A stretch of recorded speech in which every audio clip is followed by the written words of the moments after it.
আজকে বাড়িতে হঠাৎ করে চলে এলো অতিথি। বলতে পারো এই অতিথির জন্যই কিন্তু এই রান্নাঘর সবকিছু গোছানো হলো। আসলে জানতাম বাড়িতে একজন আসবে, আর যে আসবে সে খুবই স্পেশাল। দুদিনের মাথায় রান্নাঘরটাকে সুন্দর করে সাজিয়ে আজকে লেগে পড়লাম সকাল সকাল রান্নার কাছে। সে কিন্তু আগের থেকেই আমাকে বলে দিয়েছিল সে কি খাবে আর কি খাবে না। হ্যালো এভরিওয়ান, আমি বৃষ্টি। আমার এই ছোট্ট সংসারে তোমাদেরকে অনেক অনেক ওয়েলকাম।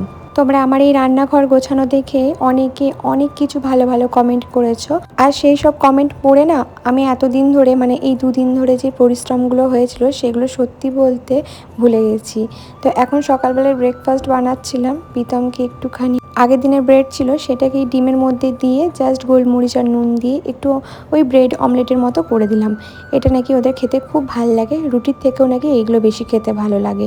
মানে এইটার জন্য জানো তো বেশি রাগ ওঠে, তার কারণ হচ্ছে ওদেরকে হেলদি খাবার করে দিলে ওদের ভালো লাগে না, মানে রুটি তরকারি এগুলো করে দিলে ওদের ভালো লাগে না। যেটা ভালো লাগে সেটা হচ্ছে সকাল সকাল তেলে ভাজার এই জিনিসগুলো। যদিও বা সকাল থেকে আমার এত তাড়াহুড়ো লাগেনি, তার কারণ আগের দিনকে ঘরগুলো সব করাই ছিল, আর একটুখানি বিছানাটা সাজিয়ে নেওয়ার পর বাকি কাজগুলো করে নিলেই হয়ে যাবে। দেখছো ওই যে ও কাজে যায় তার আগে আমার যে হুটোপুটোটা লাগে না, এই হুটোপুটোতে না সব কিছু মাথার উপর দিয়ে যায়। দেখিও নি নিচে বাটিটা আছে পড়ে গেল। তো এই যে ভালো করে ভেজে নিচ্ছি। ও খাবে 4টে আর অর্ক খাবে 2টো, তাহলেই হয়ে গেল। আর আমি খাবো 2টি মুড়ি। তো সেই কারণে আমি আমার নিজের জন্য বানাইনি, কারণ আমার এসব খেতে ভালো লাগে না। বিশেষ করে পাউরুটির জিনিস তো এখন একদমই ভালো লাগে না। তো এখানে সব কটাই হয়ে গেছে। ওইদিকে ভাতটাও বসিয়ে দিয়েছি, একটুখানি পোস্ত করে প্রীতমকে দিয়ে দেবো, কারণ মাংসটা করতে অনেকটা সময় লাগবে। আর যার জন্য এত কিছু রান্না করছি সে কিন্তু চিকেন কষা আর পোস্ত খেতে খুব ভালোবাসে। তো এই যে এখানে হয়ে গেল, আর এর ফাঁকে ফাঁকে আমি বাকি কাজগুলোও করছিলাম। এই যেমন পোস্তটা বেটে নিয়েছি, একটুখানি পোস্ত বেটে রাখবো, মানে যেহেতু কারেন্ট অফ যাচ্ছিলো সেই কারণে জানো তো আমি পোস্তটা বেটে নিয়েছিলাম, মশলাগুলো করে নিয়েছিলাম। তারপরে দেরিতে রান্না চাপাবো, স্নান টান করে তাও হবে, কিন্তু আগে মশলাগুলো বেটে নিই। আর অনেকেই বলো যে আমাকে স্নান করে রান্না বান্না করতে। প্রথম কথা হচ্ছে প্রীতম সকাল সকাল কাজে যায়, তো সকালবেলায় উঠে আমাকে ওকে 3 রকমের খাবার করে দিতে হয়। এক হচ্ছে ও টিফিন খেয়ে যায়, একটা হচ্ছে খাবার নিয়ে যায়, আর যদি বিকাল দিকে কিছু খাবার থাকে সেটা হয়তো কখনো দিতে হয়। তো এই 3 রকমের রান্না আমি স্নান করে সকাল সকাল উঠে তাড়াতাড়ি করে করতে পারবো না, যেহেতু ঘুম থেকে উঠেই আগে আমাকে সব কিছু ভুলে ভালে রান্নাঘরে আসতে হয়। জল খাওয়ার কথাটাও আমার কিন্তু মাথায় থাকে না, সেই কারণে এই জিনিসটাও আমার মাথা থেকে বেরিয়ে যায় যে আমাকে স্নান করতে হবে বা কিছু করতে হবে। তো এই জিনিসগুলো আগেকার দিনে হতো, এখন আর সত্যি বলতে ওই জিনিসগুলো ধরে বেঁধে রাখাটা কোনো মানে হয় না। যে যার সুবিধা মতো করতে পারে। তোমাদের সুবিধা হয় তোমরা অবশ্যই করো, কিন্তু আমার যেটা সুবিধা হয় না সেটা আমি করবার কথা সত্যি বলতে নিজেকে অসুবিধায় ফেলে করতে চাই না, এটাই হচ্ছে বড় কথা। এখানে আলু পোস্ত বানাবো, ভেজেই বানাই এখন আলু পোস্তটা, ভালো লাগে খেতে প্রীতমের। এখানে একটা শুকনো লঙ্কা ফোড়ন দিয়েছি, কারণ কাঁচা লঙ্কাগুলোর মধ্যে সেই ঝালের দম নেই সেই কারণে। তো এখানে শুকনো লঙ্কা ফোড়ন দিয়ে আলুটাকে ভেজে নিচ্ছি, ভেজে নিয়ে তারপরে মাংসটা কষাবো। তো এখানে আলুটাকে ভাজবো, ভেজে একটু নুন দিয়ে ভাজবো, একটু ঢাকা চাপা দিয়ে ভেজে ভেজে নেবো। একদম ভাজা অবস্থাতেই খুব সুন্দর করে সেদ্ধ হয়ে যাবে। আর পোস্তটাকে শুধুমাত্র একটুখানি লঙ্কা দিয়ে মানে করে নিয়েছি, বেটে নিয়েছি দেখতে পেলে। এখানে একটু পেঁয়াজও দিয়ে দিলাম, পেঁয়াজ দিয়ে সুন্দর করে ভাজবো। পেঁয়াজটা দিয়ে আলুটা দিই না, আলুটা দেওয়ার পর পেঁয়াজটা দিই, তাতে কি জানো তো পেঁয়াজটা হালকা হালকা মুখে পড়ে। এই যে দেখো প্রীতম মাংস এনে দিয়েছে। ও যেহেতু চিকেন খেতে ভালোবাসে, মাটন খেতে খুব একটা ভালোবাসে না, তাই চিকেনটাই বানাচ্ছি। আর জানো তো যার জন্য এত কিছু রান্না করেছি তার কিন্তু বেশ ভালোই লেগেছে। আর যখন যাদের জন্য রান্না করি তাদের যখন ভালো লাগে বেশ ভালোই লাগে জিনিসটা শুনতে, বলো। মানে পরিশ্রম করে যখন কোনো কিছু করা হয় তখন ভালোই লাগে শুনতে। তো এখানে মাংসটাকে ভালো করে 2-4 বার করে ধুয়ে নিয়েছি। আর এই যে দেখো ভালো করে যে পেস্টটা বানিয়েছিলাম এটার মধ্যে কিছুই নেই, আদা রসুন জিরে ধনে এগুলোই আছে, হলুদ নুন সব কিছু, নুন নাই সরি হলুদ আছে, আর একটু কাশ্মীরি রেড চিলি আছে, সব কিছু মাখিয়ে রাখলাম। এই যে পোস্তটাও দিয়ে দিচ্ছি। আমাকে আবার প্রীতম বলে ধোয়া ধোয়া পোস্ত আমার ভালো লাগে না, তাই বেশি করে পোস্ত দিবি যাতে আলুগুলো দেখাই না যায়। তো সেইভাবেই পোস্তটা বানাই আমি এখন। কিন্তু ও খেতে বসে প্রায় দিনই আমাকে বলে যে মায়ের মতো পোস্ত রান্না হয় না। মানে ওর মা খুব ভালো পোস্ত রান্না করে, আর তার থেকেও ভালো কথা হচ্ছে সয়াবিনটা খুব ভালো করে। সয়াবিন আর পোস্তটা নাকি আমি একদম পারি না। তো এখানে নুনটা একটু টেস্ট করে দেখলাম, আমি দেখলাম ঠিকঠাকই আছে। তো প্রীতমকে এই যে দেখো এখানে পোস্তটা ভরে দিচ্ছি টিফিন বক্সে, ভাত আর পোস্ত নিয়ে আজকে চলে যাবে, চিকেনটা তো হবে না সেই কারণে। তো এই যে দেখো পেঁয়াজটা এটা দিয়ে কেটে নেবো। এই মেশিনটা পাওয়ার পর জানো তো আমার এত সুবিধা হয়েছে। আর তোমরা জানো তো সব কিছু প্রোডাক্টের লিঙ্ক দেওয়া থাকার পরও তোমরা দেখতে পাও না, তো আমি তোমাদেরকে বলে দিচ্ছি কোথায় থাকে। দেখবে ভিডিও ভিডিওর শুরুতেই তোমাদের ভিডিওটা দেখছো তোমরা, তার বাঁ সাইড করে দেখবে প্রোডাক্টের লিঙ্কগুলো সবই দেওয়া থাকে স্ক্রিনের মধ্যে ভিডিওর। তো সেখানে ক্লিক করেই পেয়ে যাবে, অথবা যেখানে আমার থাম্বনেলটা লেখা থাকে বা কিছু ক্যাপশন লেখা থাকে সেখানে দেখবে মোর বলে একটা অপশন থাকে, সেখানটা ক্লিক করলেও কিন্তু সব প্রোডাক্টের লিঙ্ক পেয়ে যাবে। তো যেহেতু বাড়িতে অতিথি আসবে, বিছানার চাদরটা আমার চেঞ্জ করার খুব ইচ্ছে ছিল, কিন্তু প্রীতম বললো যে কোনো দরকার নেই, সেই তো বাড়ির লোকই হয়, কোনো দরকার নেই। এই পর্দাগুলো লাগানোর পর দেখো ঘরটা কত সুন্দর লাগছে। আমার তো মনে হচ্ছে এই পর্দাগুলো লাগানোর পরই ঘরের মধ্যে একটা ব্রাইটনেস কাজ করছে। ওই কালো পর্দাগুলোতে কেন জানি না আলোটা কোথাও যেন মনে হতো একটা ডার্ক ডার্ক শেড আসতো ঘরটার মধ্যে। এই পর্দাগুলো লাগানোর পর বেশ ভালো লাগছে। তো এই চিরুন দিয়ে আমি বিছানা গুজি বলে অনেকে বলে যে এটা কী করে করো, এটাতে চাদর ছিঁড়ে যায়। না না, আস্তে আস্তে করবে, দেখবে চাদরটা ছেড়ে না। আর আমার পাশ বালিশে কোনো কভার থাকে না কেন বলে দিই, আমি না যখন শোয়ার সময় পাশ বালিশে কোনো কভার রাখি না, আমার খুব অস্বস্তি হয়, সে কারণে আমার পাশ বালিশটায় কভার রাখি না। তো ঘরগুলো ঝাড় দিয়ে আমি আস্তে আস্তে মুছে নিয়েছি, তারপরে স্নান করে চলে এসেছি রান্নাঘরে। চিকেনের সব কিছু ম্যারিনেশন করেই গেছিলাম, তোমরা দেখলে। স্নান টান করে আজকে কি বাজে গরমটাই না রেখেছে, প্রচুর গরম রেখেছে। সত্যি গো, আজকে না বেশ গরমটা ছিল, মানে বলতে পারো আজকে সারাদিনটাই এসি চালিয়ে রাখতে হয়েছিল রুমটাতে, ভীষণ গরম ছিল কেন জানি না। আর এই ঘরটায় বলেছিলাম না তোমাদের একটা বিশাল বড় সমস্যা আছে, এদিকে ভোল্টেজ আপ ডাউন করে, প্লাস কিন্তু এখানে লাইনের তারগুলো ভীষণ খারাপ অবস্থা। তো দেখো পেঁয়াজটা আমি কুচি করে কেটে নিয়েছিলাম, একটু নুন মাখিয়ে রেখেছিলাম, পেঁয়াজটা কিন্তু একদম নরম হয়ে গেছে। আমাকে জানো তো বটিতে একদম একটা একটা করে পেঁয়াজ এতক্ষণ ধরে কোচাতে হয় না। আর পেঁয়াজ কাটতে গেলে কী পরিমাণ যে চোখ দিয়ে জল আসে, ওই করতে গেলেই বোঝা যায়। তো আমি না ওই জন্য আরও বেশি করে করি না, অনেক চোখ দিয়ে জল আসে, সেই কারণে আমি এই মেশিনটা দিয়ে পেঁয়াজটা কুচি করে নিই। এতে কি জানো তো, আমার অনেকটা সুবিধা হয়। তারপরে ফোন করে আমি আবার জিজ্ঞেস করলাম যে কোথায় রয়েছে ও। তো ওরা বললো যে চলেই এসছি আমি। তো র্যাপিডো করে যেহেতু আসছিল, সেই কারণে ওরা একটু মানে, যেহেতু আমাদের বাড়িটা না এখানে না এতটা অসুবিধা হয় না। আগে যেখানে থাকতাম না, মানুষ চট করে আসতে পারতো না, অনেকটা ভেতরে ছিল। কিন্তু এখানে জানো তো এত লোকেশনটা ভালো, মানে যে কোনো মানুষ না খুব সহজভাবে চলে আসতে পারবে, এতটাই মানে ভালো লোকেশনটা। কিন্তু আগে যেখানে থাকতাম সেখানে মানে এতটা ভেতরে, আর ওই ভেতরে এত টাকা দিয়ে মানে থাকা মানে সত্যি বলছি খুবই বোকামো আমাদের জন্য। কারণ আমাদের সেই বয়সটা হয়নি যে আমরা একদম নিরিবিলি পরিবেশে গিয়ে থাকবো, যেখানে যাতায়াতের অসুবিধা হবে সব কিছু। আমাদের খুব যাতায়াতের অসুবিধা হতো, ছেলেকে পড়া টড়া এইসব নিয়ে খুব প্রবলেম হতো আমাদের, জানো তো। যেহেতু প্রীতম টিউশনটা পড়িয়ে দেয় অর্ককে, যেহেতু ও টিউশন পড়ায় বাইরে, তো সেই কারণে আমার টিউশন পড়ানোটা অসুবিধা হতো না, কিন্তু ড্রয়িং এগুলো দিতে খুবই অসুবিধা হতো। তো এখানে যেহেতু মাংসতে মশলা মাখানো ছিল, বাকি মশলাটা দিয়ে এখানে ভালো করে কষিয়ে নিয়েছি। আচ্ছা, আজকে কিন্তু চিকেনটা ম্যারিনেশন করানোর সময় একটু কিন্তু দইও দিয়েছিলাম, আমি বলতে তোমাদেরকে ভুলে গেছি। তো দেখো এখানে রান্না করতে করতে আমি চলে গেছি। ও তো চলে এসেছিলো, মানে দরজায় এসে বুঝতে পারিনি কোথায় কোন দিকে ঢুকবে, আবার বলে দিলাম, তখন আবার এসে ঠিকঠাক করে করতে পারলো। তো এখানে এসে পরে প্রথমবার এসে পরে দেখে তো ভীষণ অবাক হয়ে গেছে রান্নাঘরটা আমার।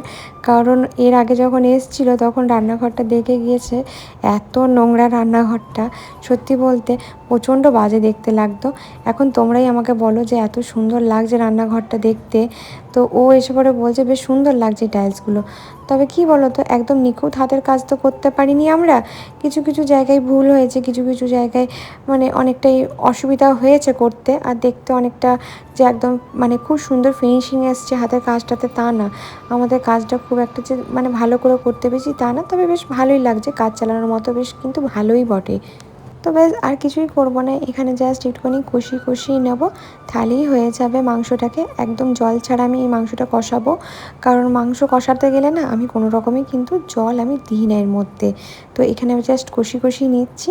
আর এই যে দেখো, এখানে আমি একটুখানি কোল্ড ড্রিঙ্কস দিচ্ছিলাম, 1 গ্লাস আবার, আর 1 গ্লাস মানে হচ্ছে যে এসছে তার। আর ভেবেছিলাম অর্ককে একটু ফ্রুটি দেবো, কিন্তু দেখলাম ফ্রুটিটি খাবে না বললো, সেই কারণে। যে আমার বাড়ি এসছে সে কিন্তু আমার থেকে অনেকটাই ছোট, কিন্তু দেখো আমার হাতে আবার একটা কেকের প্যাকেট পাঠিয়েছে, একটা কেক নিয়ে এসছে। হ্যাঁ, তো আমি আবার ওইটাকে সাজিয়ে তাকে দিলাম, সে কেক এনেছে। আর মিষ্টি ছিল, মিষ্টিটা দিলাম। এই যে আমার জন্য আবার একটা ফুলের বুকেও নিয়ে এসছে, একটা সুন্দর ফুলের বুকে। এটা কেন এনেছে পরে আমি তোমাদেরকে বলবো, এটার একটা রিজন আছে, একটা ভালো খবর আছে, সেই কারণে আমার জন্য নিয়ে এসছে এটা। তো সেটাকে আমি জানো তো আমি ফুল কতটা ভালোবাসি, আর এতটা যত্ন করে নিয়ে এসছে আমার জন্য, সেটাতেই তো আমি মানে বলতে পারো সব কিছু হারিয়ে ফেলেছি। তো যাই হোক, এটা অনেকক্ষণ পর কিন্তু ভিডিওটা করছি। খাওয়া দাওয়া করে দুপুরে টুপুরে সব খাওয়া দাওয়া করে ভাবলাম ফুলগুলো তো ঝিমিয়ে যাবে, এইভাবে রাখলে ঝিমিয়ে যাবে, তাই ভাবলাম ফুলটাকে সুন্দর করে আমি সাজিয়ে দিই। আমার জন্য যে এতটুকু চিন্তা করেছে, আমি এটা ভেবে সত্যি বলছি, মানে এতটা তো কেউ চিন্তা করে না প্রীতমের পর কেউ আমাকে, মানে প্রীতমই আমার জন্য এই ফুল টুল এগুলোর জন্য চিন্তা করে, সত্যি কথা বলতে। ফুল চকলেট এগুলো নিয়ে আসে, এর বাকি কিন্তু আর কেউই আমার জন্য এতটা চিন্তা করে না। সে দেখেছে আমার ভিডিওতে যে আমি ফুল খুব ভালোবাসি, তাই আমার জন্য ফুল নিয়ে এসছে, আবার এত সুন্দর সুন্দর কালারে নিয়ে এসছে। তো এই ফুলটাকে যখন সাজালাম, পাতাগুলো ফেলে দিচ্ছিলাম, কারণ পাতাগুলো ফেলে দিলে ভালো থাকে, তো সেই কারণে এখানে নিয়ে এসেছিলো, সেটাকে সুন্দর করে জলের মধ্যে দিয়ে সাজিয়ে রাখছিলাম। এই বাড়িতে আসার পর এই প্রথমবার এই ফুলদানিটা ইউজ করছি, মানে বলতে পারো এই ফুলদানিটাতে ফুল রাখছিলামই না এই বাড়িতে আসার পর, আর আমার জন্য কেউ ফুল নিয়ে এলো এই বাড়িতে আসার পর। তো এখানে রোজ নিয়ে এসেছিলো, আর তার সাথে জিপসি ছিল, এটা মনে হয় ল্যাভেন্ডার ছিল নাকি আমি বলতে পারবো না। তো সব কিছু নিয়ে এসেছিলো, আর গোলাপের কিন্তু অনেকগুলো কালার ছিল, সুন্দর সুন্দর কালারগুলো ছিল। তো সুন্দর করে সাজানোর পর দেখলাম বেশ সুন্দরই লাগছে। এবার অনেকে বলবে, বৃষ্টি তুমি কেন ভিডিওতে দেখালে না? ওই যে বললাম, আমি আমার ফ্যামিলির কাউকেই এখন আপাতত ভিডিওতে আনতে চাইছি না, কিছু রিজনের কারণেই আনতে চাইছি না। যদি কোনোদিন সম্ভব হয় অবশ্যই নিয়ে আসবো, তোমাদেরকে দেখাবো, কিন্তু এখন আপাতত কিছু কিছু মানুষকে আমি ক্যামেরার সামনে আনতে চাইছি না। এটা বলতে পারো আমাদের একটু প্রাইভেসি মেনটেনও বলতে পারো, প্রাইভেসিটাকে মেনটেন করে রাখাটাই উচিত আমার মনে হয়। কারণ আমি আমার বাবা মাকে ক্যামেরার সামনে এনে অনেকটা ভুল করেছি, আমার ফ্যামিলির অনেক মানুষকে ক্যামেরার সামনে এনে আমি ভুল করেছি। এখন মাঝে মাঝে মনে হয়, যখন হাজার রকম কথা বলে, তো যদি কোনোদিন সম্ভব হয় তখন আনবো, আর যদি না হয় তাহলে আর তো কোনো কথাই নেই। কিন্তু এটুকু জেনে রাখো, যারা আমার জন্য এত চিন্তা করেছে, মানে এত সুন্দর একটা ফুল এনেছে, অবশ্যই তারা আমার খুবই কাছের মানুষই হবে। তো যাই হোক, এখানে ফুলটা সুন্দর করে সাজিয়ে এই যে জলের মধ্যে রেখে দিলাম, আর এই যে আমি এখানে শুয়েছিলাম। তো প্রীতম ভিডিও করছিল, এখানে চাদরটা চেঞ্জ করেছি, চাদরটার কালারটা দেখো ভীষণ সুন্দর। এটা কিন্তু অনলাইন থেকেই নিয়েছিলাম, চাদরটা পাতার সময় আমার আর মনে নেই যে চাদরটা পেতেছি, মানে ভিডিও করার কথা আমার মনে নেই সত্যি বলতে। তো এখানে অর্ক শুয়েছিল, আর আমি এখানে বিছানাটা গুছিয়ে নিচ্ছি। এই প্রিন্টটা হচ্ছে অর্কর খাটের জন্য, মানে অর্কর রুমের জন্যই কিনেছিলাম, কিন্তু দেখলাম ওই খাটে তো কেউ শোয় না, আর ওই রুমটার আমি ভিডিও খুব একটা করিও না, সেই কারণে জানো তো এই রুমটাতেই পেতেছিলাম। আর বেডশিটটা এত সুন্দর লাগছিল বালিশের কভারের সাথে, আর কাপড়টাও কিন্তু খুব ভালো ছিল। কালকে রাতে শুতে শুতে অনেকটাই দেরি হয়ে গেছিলো, তার মধ্যে কিন্তু রাতে দুবার কারেন্টও গিয়েছিলো, আমার যতদূর সম্ভব আমার মনে আছে। তো এখানে সুন্দর করে গুছিয়ে নিয়েছি, এখানে প্রীতম ভিডিও করছিল, আর প্রিন্টটা তোমাদেরকে দাঁড়াও সামনে থেকে আমি দেখাবো একবার। প্রিন্টটা এত ভালো আসবে আমি সত্যিই ভাবিনি।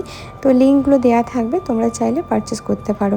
আমার এই পর্দাগুলো লাগানোর পর সত্যি ঘরটা ভীষণ সুন্দর লাগছে, আর বেশ মানে বলতে পারো ফুটেছে ঘরটা সুন্দরভাবে। তো এইখানে দেখো অর্কর একটু মনটা খারাপ, তার কারণ যিনি এসেছিলেন তিনি বাড়ি চলে যাবেন, সেই কারণে তার ভীষণ মন খারাপ। এখানে প্রীতম সকালবেলায় উঠে বাসনগুলো করছিলো, রান্নাটা আমি চাপিয়ে দিয়েছি ভাতটা, আর এদিকে মুড়ি মাখাচ্ছিল প্রীতম। আর আমাদের যে স্পেশাল গেস্ট সে কিন্তু আমাদেরকে ভিডিও করে দিচ্ছিল। এখানে যেহেতু প্রীতম মুড়ি মাখাচ্ছে, আমি আজকে সকালবেলা উঠে ব্রাশ করছি, দেখো কীরকম ফাজলামিটা মারে, মুখের সামনে ক্যামেরা নিয়ে চলে এসছে, শুধু ভিডিও করছে। আমি বলছি এগুলো দেখাস না, কারণ অনেক মানুষ দেখতে পছন্দ করে না, কিন্তু সে কি শুনবে, সে ওইগুলো ইচ্ছা করে করছে। আর এই যে একজন তো মন মারা হয়ে বসে আছে, সে তো পারলে তার কাছে তাকে সারা জীবন রেখে দেয়, কিন্তু সেটা তো আর পারবে না, তাই টেরা চোখে চোখে দেখছে, একবার কেঁদেও দিয়েছে, মানে তাকে বাড়ি যেতে দেবে না, মেন কথা হচ্ছে সেটাই। তো এখানে মনটা বেশ খারাপ হয়ে বেশ ল্যাদ খেয়ে পড়ে আছে। আর এই যে দেখো বেডশিটটা তোমাদেরকে বললাম সামনে থেকে দেখাবো, প্রিন্টটা ভীষণ সুন্দর, বাচ্চাদের জন্য তো ভীষণ ভালো, আর পিওর কটনের, তোমরা চাইলে নিতে পারো। আমি কিন্তু এরকম পিওর কটনের অনেকগুলো অনলাইন থেকে কম দামে বেডশিট কিন্তু নিয়েছি। যা হোক, বাড়ি চলে গেছে সেই আমাদের অতিথি, স্পেশাল অতিথি, তো সেই কারণে অর্কর মন বেশ ভালো নেই, মনটা একটু বেশ খারাপ। কালকে পুরো দিনটা জানো তো এমনভাবে পেরিয়ে গেছে, সত্যি বুঝতে পারিনি। আর আজকে আমার সময়টা একদম কাটছে না, কারণ বাড়িতে যখন কেউ আসে দেখবে খুব ভালোভাবে দিনটা পেরিয়ে যায়, গল্প করতে করতে এ করতে ও করতে। সত্যি এতদিন একা থেকেছি তো, এবার কি জানো তো, যখন কেউ আসে তখন না মানে একটা অভ্যেস হয়ে যায়, দেখবে যে আসছে থাকছে। আর আমার না ওই বাড়িতে কেউ আসতে চাইতো না, এত ভালো ঘর দেখো, ওই বাড়িতে কেউ আসতে চাইতো না, কেউ থাকতে চাইতো না। কিন্তু ওই বাড়িতে শুধু কজন এসছে, আমার দিদিরা এসেছিলো, মানে জেঠুর মেয়েরা, দিদি জেঠু, আর কে এসছে, বাবা মারা এসছে হার্ডলি, আর মাসিরা এসেছিলো। কিন্তু এই বাড়িটা জানো তো কী বলো তো, সবাই আসতে চাইছে, মানে ভিডিও থেকেও দেখছে, বা বলতে পারো ঘরটা সাজালাম সব দেখছে, ভালো লাগছে। আর আমার না কী বলতো, তো আমার কি জানো তো একটা কি প্রবলেম, আমি তো কোনোদিনই সেভাবে ছোটোর থেকে একা থাকতে অভ্যস্ত না। এই 2 বছরে যেমন হোক করে অভ্যস্ত হয়ে গেছি আমি। তবে একা থাকলেও কি কেউ যখন আসে বেশ আনন্দ হয়। আজকে সকালে যখন চলে গেল, তারপর থেকে একটু ঝিমি আছি আমি, আমার একটুখানি মনটা খারাপ, ভালো লাগছে না। মানে আসলে কী বলতো, গল্প করার লোক পায় না, প্রথম সে সকালে বেরোয়, আবার সে কখন আসে। প্রতিদিন তো আর সমান যায় না প্রত্যেক মানুষের দিনগুলো।